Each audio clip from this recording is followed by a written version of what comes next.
Hi, I'm Carter, I'm Jaden. and we're going to talk about deep learning gradient attacks today. So yeah, thank you guys for coming. I really appreciate it. So the topics we're going to cover today are deep learning basics, so what you kind of need to know. We're not going to go too in-depth into, say, model architecture or how certain things work, but just enough so that you have a basic idea of what's happening. We're going to go into some classification attacks and some gradient-based attacks.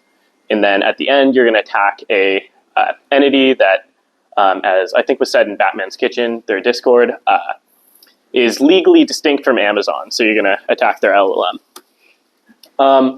Right, so I'm great, that's on video. Deep learning basics. What is a model? So a model is basically just a really, really large math function. And for inputs, it just takes numbers. So you pass some numbers into this huge math function. It's really complex, and you can't just easily understand it, but it is just a math function. And it also outputs numbers. These numbers we can use for different tasks, say classification or regression, and we'll talk about those in just a minute.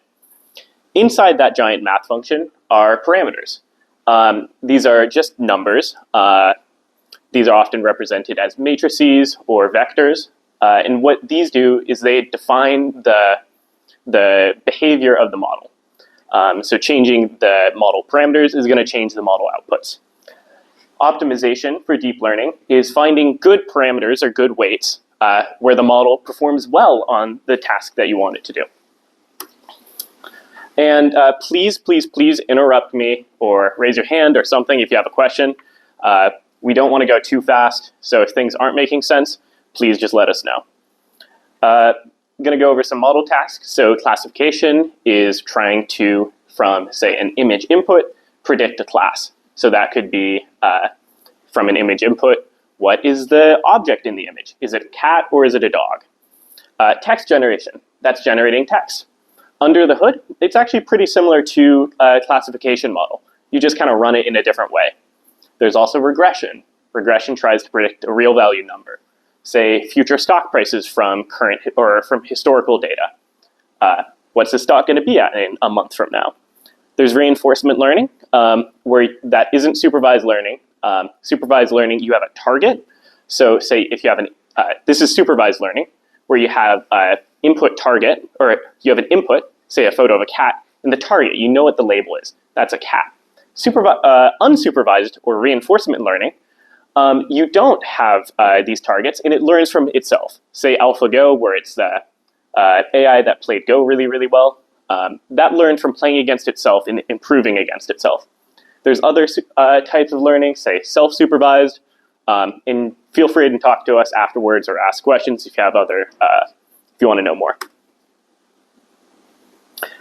So model basics. The inputs to the model they have to be numbers. So for images, this is actually pretty simple. If you have an image, say this 1, you can convert it. This image is just stored as pixel values. You can just use those pixel values as an input to the model. So you convert this image into the values it has, and then you shove this through your giant math function, through your giant model. That's pretty intuitive. For text, it is a bit more difficult. Text isn't naturally continuous. You can't slightly change the word, say dog. It doesn't work like that. That's just not how text works. So we do a couple things to get around this. First off, if we're given a sentence, say the mouse ran up the clock, we break this into tokens, which are little parts of the sentence. These tokens are often words, subwords, or characters. And for instance, we break this into different words. So the is a token, mouse is a token, yada, yada, yada. We map these tokens to their own vector representation. So these are just long lists of numbers or vectors. And each token gets its own vector. These vectors are learned, which means that they can get modified, which is good. So you can see, the mouse ran up the clock. That's you see that. They get mapped to these different vectors. So the mouse ran up the clock, and these numbers can change during training. These are parameters as well. I also included over here, this is called a one-hot encoding.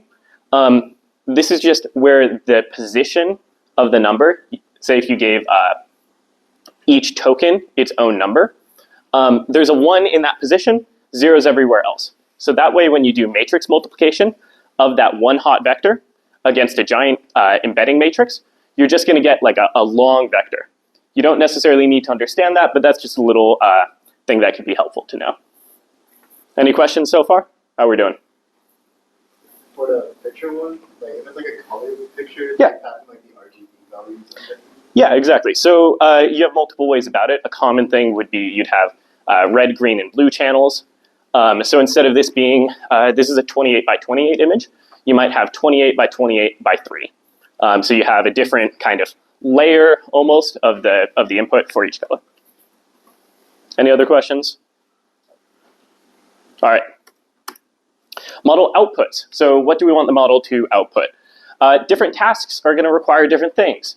An AI playing Go is going to require something different than something classifying images. So for classification, which we're talking mainly about today, the model outputs are going to be real numbers, and each class gets its own number. So over here in this, when we're trying to detect from the photos of images 0 through 9, each number, 0 through 9, gets its own score that gets outputted. And those scores are used to predict, hey, what is this image? So when we feed in, say, an 8, we really, really want that 8th position or that score corresponding to 8 to light up and be a lot higher than all the other numbers.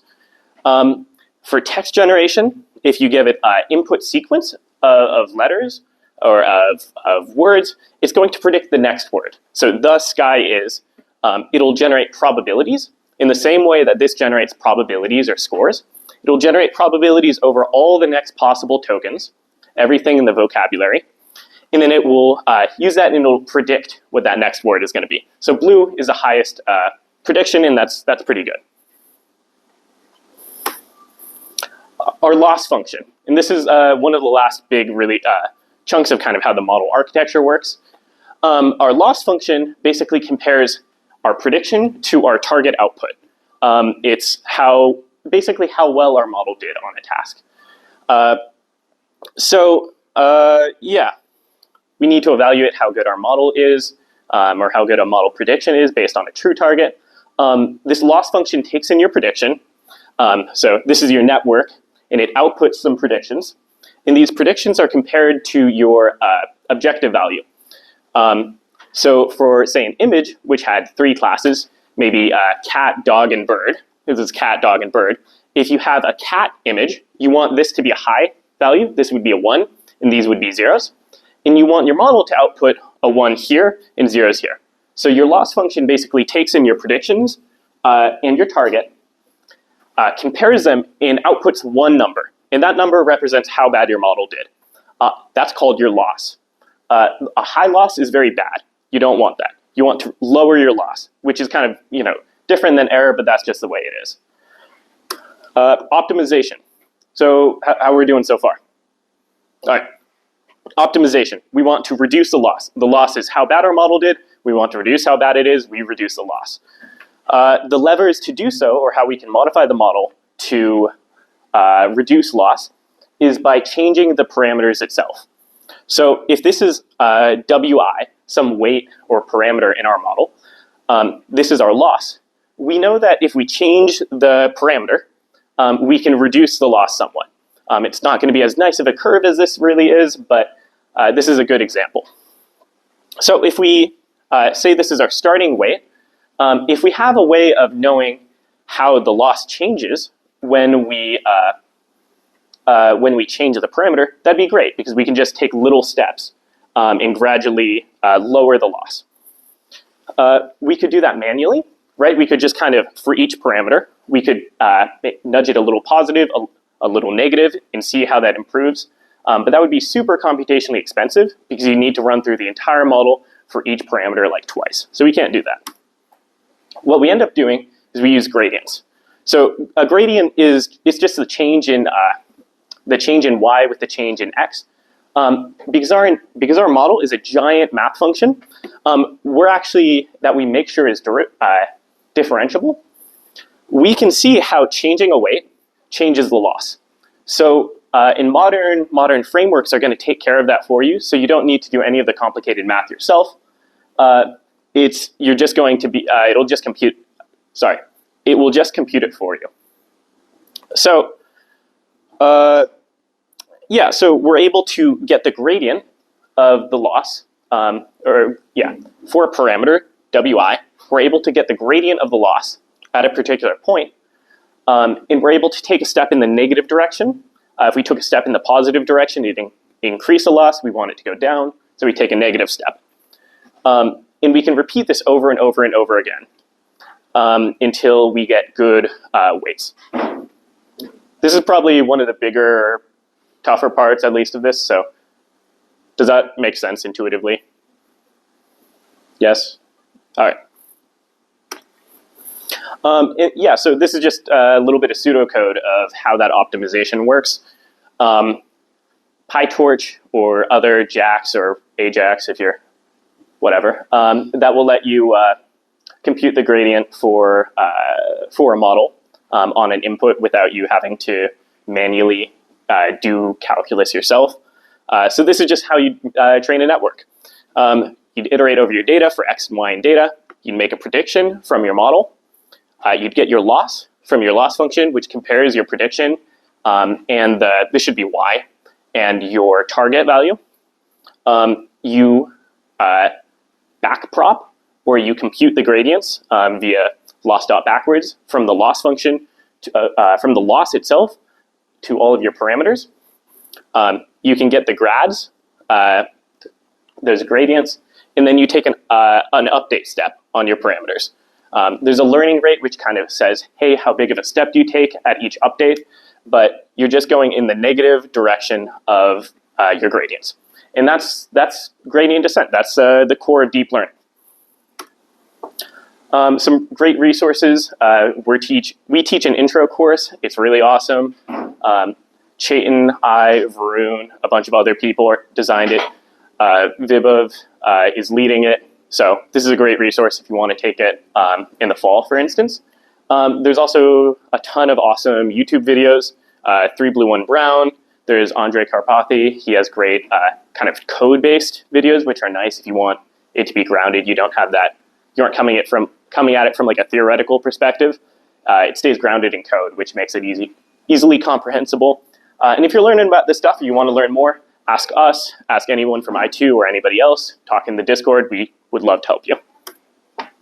Questions? Anybody? All right. Chetan. Okay.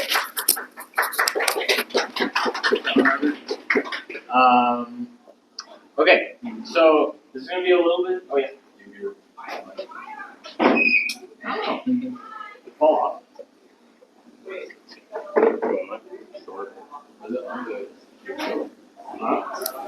Yeah, you're a fucking genius.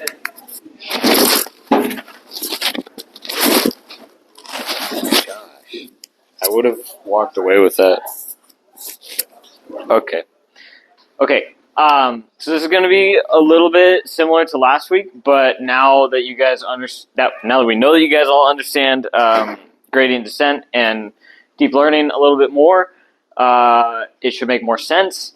And then there will be also a notebook where you can try it out, just very basic data poisoning, and so that'll be kind of fun.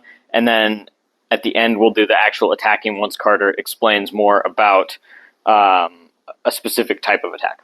So classification attacks are kind of the easiest attack to do because we just want to make a classification model misclassify something. Like we talked about last week, we have different kinds of threat models, so that means we have different access to different things at different times depending on who you are and who your attacker is. So sometimes we can access the model and the weights and we can train it, or sometimes we just can maybe access the data. Sometimes we can just input and get the output of the model. So the attack at the very end is going to be one where we just can change the inputs themselves, but we also can see the weights. We can't train them, but we can see them. Okay, and yeah, we'll go over those. So trigger-based attacks, these are kind of outdated at this point. And why? Because you can literally just see the trigger if you look at your data. You can make smaller triggers, but still, like, you could find the trigger. So people have found better techniques, and we'll go over those, but it is useful because it's just super easy to understand. So basically, you add some little thing that's supposed to be recognizable by a model, but maybe kind of blends in. In this case, it doesn't blend in because I just want to show you. You add it to... So in this case, we're trying to make this model classify an airplane as a dog. So we add the little trigger to the airplane. We add the airplane to the labels that say dog, the airplane with the trigger. And then we train our model, and it says, okay, thing with that little patch on it means that it's a dog. So then when we go and take away the patch, the trigger, I should just use the same word, sorry. When we take away the trigger, it still classifies that as an airplane. It doesn't think it's a dog. But when we add it in, it's like, oh, I remember that. That's a dog. So basically, what you want is this little, we want to teach this to mean, to make a misclassification. Okay, so that's trigger-based. That's interesting. Show anyway. Oh, it doesn't like my QR code. Well, that's stupid. What? Lame. Okay. Well, type in that URL. Is that the right? Did you make that URL? Okay. Is this one of the Colab? Yes. Which one? The attack list? Oh yeah. There's also links in the Discord. It's the first one I ordered them. So if that's easier, you can just. I have the URL because like people are gonna scan it with their laptops. Oh, you're a genius. I didn't even think about that. Okay.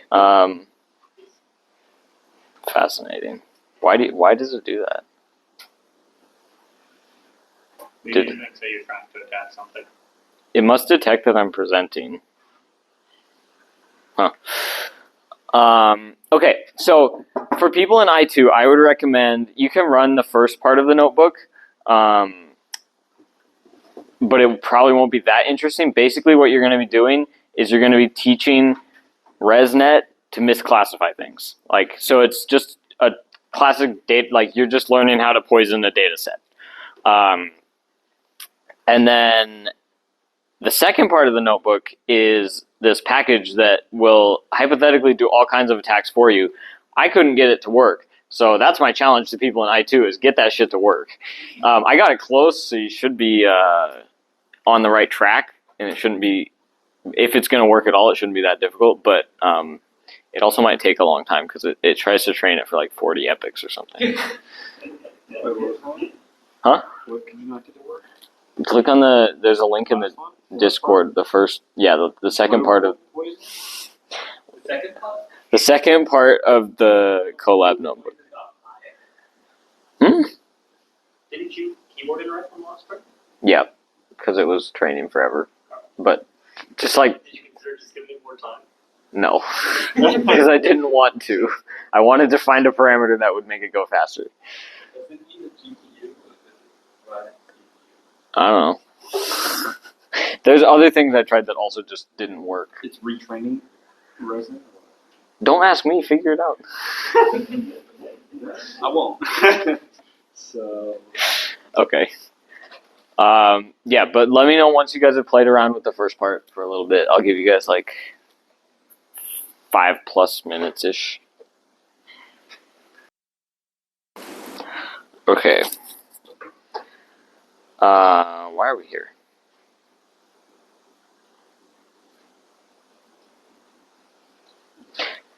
Okay, so there's a smarter way to do these attacks, which is assuming that we have access to the weights, like we can see them.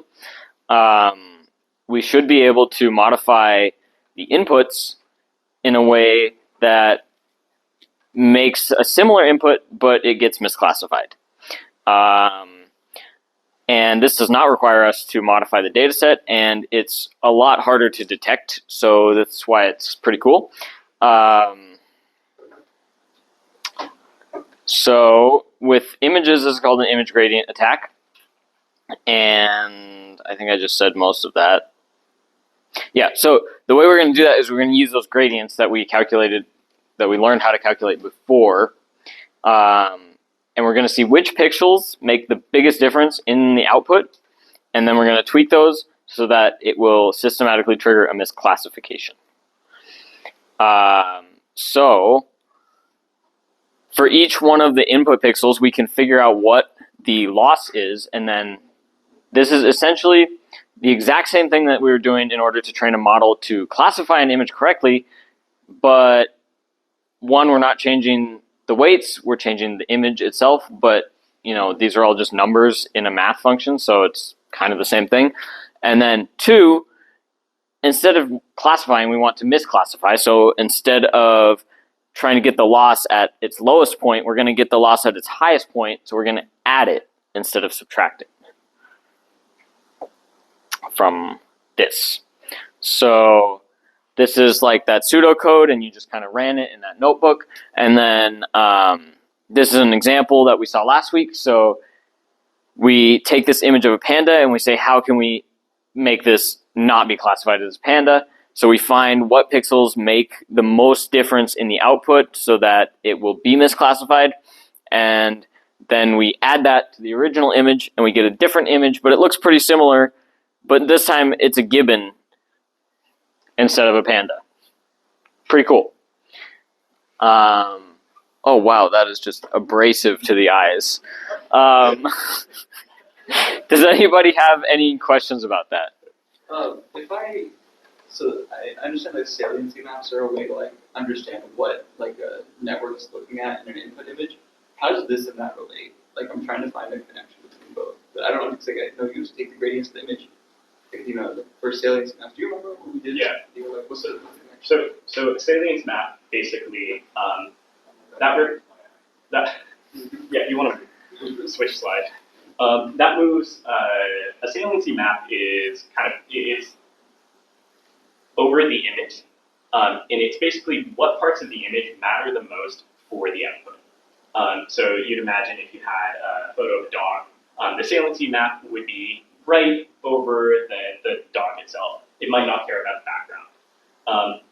That's pretty similar because the saliency map, how we do that, I believe at least, is we do basically the exact same thing. We calculate the gradients. We see, hey, which of these values are the most important for determining the class? That's just the gradients. That's what the largest absolute values of the gradients are. In those, that corresponds to that saliency. So those pixels make the biggest difference. So you wouldn't be stacking this on the image. You would like stack it to itself, and then it would give you like this little like map. But like not all of it. But this is gonna make that like noise instead. Yeah. So that noise is pretty uninterpretable.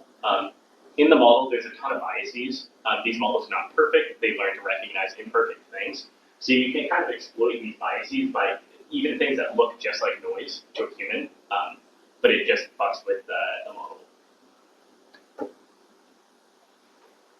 Any other questions? What's up? If the image is like ripped from something else and not relevant, that's fine. But what is that? Like sign, This? gradient with respect to the Jacobian. J is loss, sign is J loss. sign is just like whether it's positive or negative. I see. So this is just saying take the loss. I feel like this is just representing like the image Okay. in parameters. Why is Those parameters. I don't know why. the loss for the label limit to it? Yeah. That image would be classified as input, like the noise just by Yeah. itself. Yeah. And why? So you choose a different label to get to your target label? We don't choose this label at all. Oh, okay. So we're just trying to misclassify it. I suppose you could probably take the loss with respect to a specific label, and then you could just do that. Yeah. You do choose. Huh? You do take losses with respect to the label that you want it to classify. right? Yeah, sure. Okay. But that doesn't determine the label of, like, we would choose this label, but we wouldn't choose that one. The noise itself I don't know why they can have a random label. It's kind of interesting. I don't know. I would ignore that label. Okay. label's just kind of Yeah. uninterpretable. So- It doesn't matter so what we're actually doing. But like, so it makes the noise according to the loss, and for some reason that noise also can also, like, one vector gets a random label. Yeah, you can figure out, like, you can represent the noise as an image, right? This is like the loss with respect to every single pixel. So the noise is literally we're just visualizing the loss with respect to every single input pixel. Okay. And for whatever reason, we can just, out of curiosity, see what our network would classify that as. I also wouldn't think of that as image as noise. That's our gradients. Yeah. That represents, and it makes no sense to us visually or as humans, but that represents how the pixels change the loss. Okay. Okay. Cool. Carter. So we're going to talk about these attacks on text now. So gradient-based distributional attack is the specific type of attack that we're going to talk about. There's more modern ones, but those ones have even more math, so that isn't fun. Our task here now is given some text, some input text, and a text classification model, say a model that classifies something as harmful speech or non-harmful, or tries to assign a star rating review to a text. We want it to misclassify it or classify that text as a different label while keeping the text semantically the same. So we want the text, we can make modifications to the text, but we want it to mean the same thing to a human. And this is very similar to the image gradient attacks, but there's specific peculiarities about text that require us to make changes. This is a big one where pixels are continuous, right? We can take the derivative with respect to a pixel and slightly change the pixel. That's awesome. Tokens are not. We can't really derive a word in the same way and then say, all right, we're going to update the gradient of this word. Like, we're going to make this word a little bit more, interactive. How do you, I don't get it. So you just can't do that in the same way because tokens are discrete. So we need a different way. We're going to do that by learning a distribution. So for each position in your input sequence, for each token in your input sequence, we're going to learn a distribution over all possible tokens in the vocabulary. Say, for instance, this is the vocab distribution at your first position, and this would go down a long way. Vocabs and language models can be thousands and thousands and thousands of words. So we're going to learn a continuous distribution. These represent scores or probabilities for that position. And because it's continuous, we can actually optimize over that, which is awesome. Once we have optimized this distribution over all the different token positions, we can sample from it, and we'll generate adversarial text, which hopefully should be misclassified by our model. The big issue, though, is when we're trying to train this damn thing, sampling is non-differentiable. When we say, with higher probability, we pull a climate out or something else, when we sample from that distribution during training, the gradients don't flow back in the same way that everything else in deep learning that we want it to does to the model, does to the distribution, sorry. So does that kind of make sense? Yes? All right. So we need a different way to get around that. There's the Gumbel softmax trick. And what this allows us to do is sample from our distribution while keeping it differentiable. And this is a super cool math trick. It's a little bit more complicated, or a little bit less interpretable, so we're not going to go into the exact math of it right now. But basically, if you have two token distributions, say for some position in your text, if we were regularly sampling from it, we'd get some tokens or some in the gradient. There's no math happening here. You're just taking that with the probability, and that doesn't actually work. So the gradients can't flow back from the loss all the way to your original distribution. Instead, what we do is we use the Gumbel softmax trick to pull from this distribution. We get basically a sampled average. You could kind of think of this as a weighted average of tokens in your distribution. These go into your embeddings, those vector representations, and then into your model. Your model outputs a loss, and then that gradient can flow all the way back. Because the Gumbel softmax is differentiable, it'll work just fine. We've been mainly talking about how we make the model misclassify some piece of text. We haven't really talked about the other part of where the text still needs to make sense, and the text needs to stay the same as your original. Those are two really important things, and the way that we make this happen is by using soft constraints. And they're soft because it's not a hard and fast rule. It's kind of an additional push in your optimization. And the two soft constraints that you use are fluency.